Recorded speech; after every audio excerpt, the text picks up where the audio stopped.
Welcome back to my YouTube channel. My name is Stella and I'm a health educator. Today I'll be teaching you how to calculate your safe period in order to avoid getting pregnant. Or if you want to get pregnant, pregnancy should be planned. It's not something that you're supposed to have happen otherwise. So if you don't want to get pregnant at a particular time, yes, it's understandable. You don't have to. So you need to calculate your safe period in order to avoid getting pregnant at a time that you do not want to get pregnant.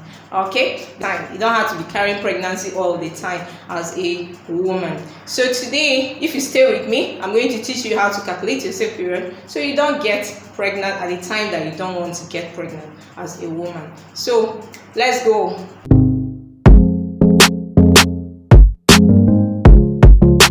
So welcome back once again. If you are new to my channel, please do well to subscribe so you'll be learning the things that will help you to stay healthy as a woman. I promise I'll be teaching you how to calculate your safe period so you don't get pregnant at the time that you do not want to get pregnant. So today I'm going to teach you using the calendar method. This calendar method works for is a long-term period. Okay, so you might want to calculate your period over 6 months. So the first thing that you need to do is to find out the length of your cycle. The length of your cycle is the period between one period to the next period. It is not the length of your period. Do you understand? For some people, the length of their period is 3 days. They usually confuse it with the length of their cycle. No, the length of your period 3 to 4 days. No, that is not what we mean. We mean the length of your cycle. The time between one period to the next period, that is the length of your cycle. Let's say, for example, you're having your period on the 4th of this month, which is August. Okay, if you have your period on the 4th of this month, so your next period is if it's 28 days cycle.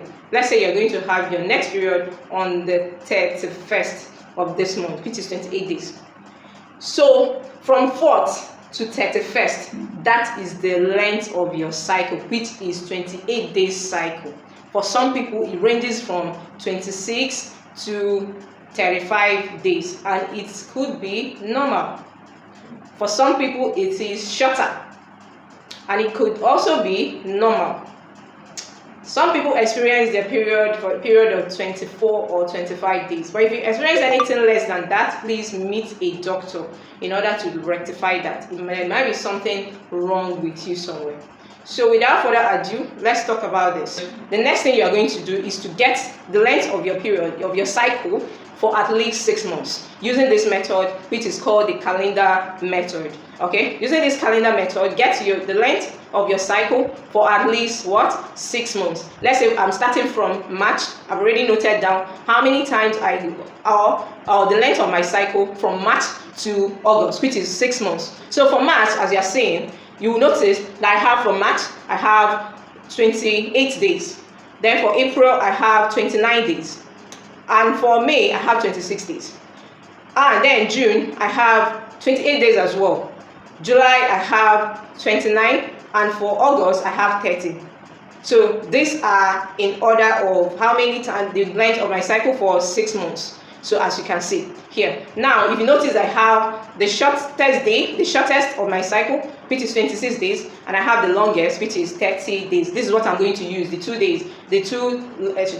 shortest and the longest. This is what I'm going to use in order to calculate my safe period. Okay. Now my shortest cycle is 26 days.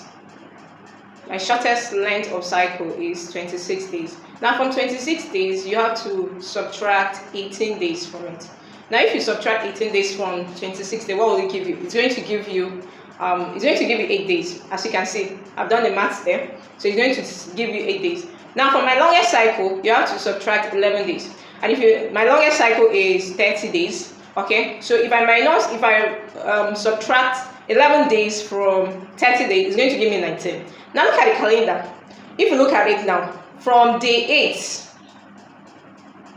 of my period, okay, the first day of my period, the day 8 of it to day 19, this is my fertile window. If I don't want to get pregnant, I should avoid intercourse. But if I want to get pregnant, this is a period where I have to keep on doing it, so I'll get pregnant. Do you understand that?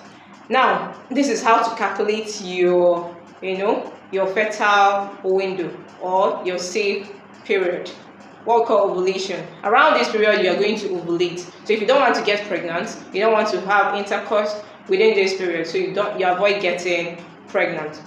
Now, this pregnant is 78 to 88% effective.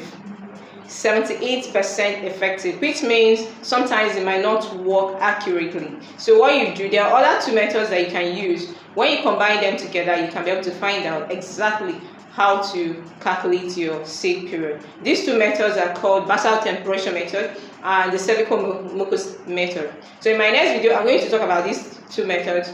Combining with this, you're going to find out exactly how to avoid getting pregnant. I hope this is understood. Thank you for watching and see you in my next video. Don't forget to subscribe, like, share, and turn on the notification button so you would know when I post my next video. Bye.